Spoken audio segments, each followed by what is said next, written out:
Ayan guys, yung chocolate na tumutulo guys. Ayan, syrup yan siya guys.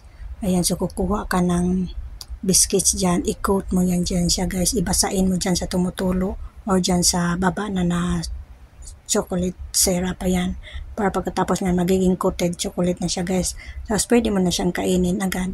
Tapos ayan guys, hindi ko na nilagyan ng chocolate kasi busog na ako.